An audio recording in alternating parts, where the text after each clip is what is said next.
A.K Ramanujan, born in Mysore, was an Indian poet, folklorist, translator, playwright, and philologist. Some of his notable works include The Interior Landscape, love poems from a classical Tamil anthology, folk tales from India, and oral tales from 20 Indian languages. He was conferred with the Padma Shri in 1976 and the Sahitya Akademi Award in 1999. He received the MacArthur Prize Fellowship in 1976. The story in The Kingdom of Fools is a Kannada folk tale taken from Ramanujan's Folk Tales from India. This story is set in a kingdom of fools. It depicts the story of how a guru saves the life of his disciple through his wisdom. Through the story, Ramanujan shows how foolishness can be unpredictable and have dangerous consequences.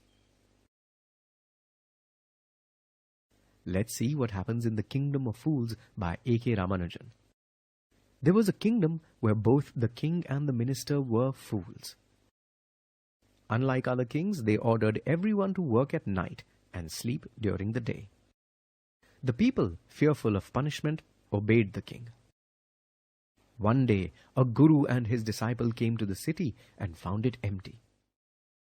However, once evening came, they were amazed to see the city come to life. They were further astonished to find that everything from rice to ghee to bananas were only for a duddu. Delightful, they bought all the food they wanted. However, after eating, the guru decided to leave. He told the disciple that it was dangerous to live in a place run by fools. One could never know what they would do next. However, the disciple was tempted by the cheap food, so he refused and stayed. He grew fat on bananas, ghee, rice, and wheat. Now, a thief broke into a merchant's house one night.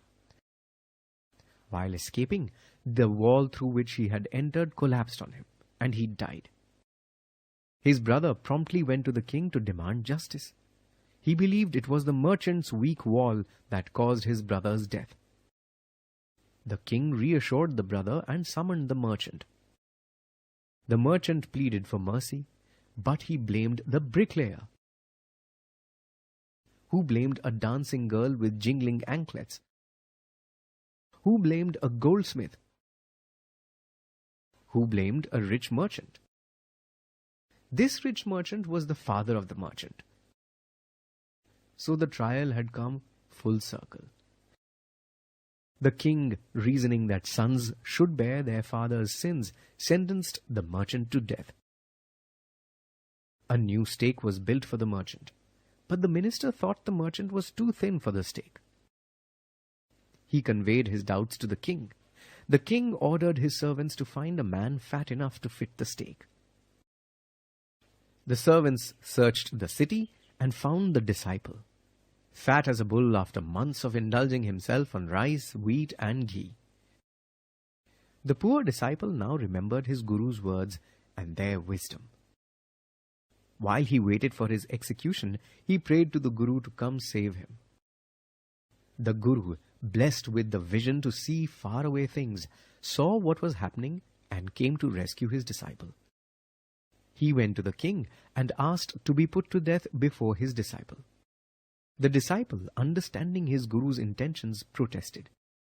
They started arguing as to who would go first. The king was puzzled. He wanted to know the reason behind the guru's unusual request. The guru replied that he had never seen a kingdom like this, and the stake was new. He wanted to die at the new stake so he could be reborn as king in the next life. His disciple would become the minister.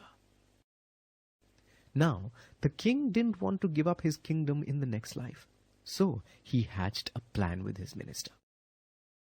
They told the executioner that they would send the criminals at night to be killed. Then they disguised themselves and went to the stake to be executed. The next day, the people panicked to see their king and minister dead. Thinking of the future of their kingdom, they approached the guru to persuade him to become their king. So, the guru became king, The first thing he did was to change all the old laws.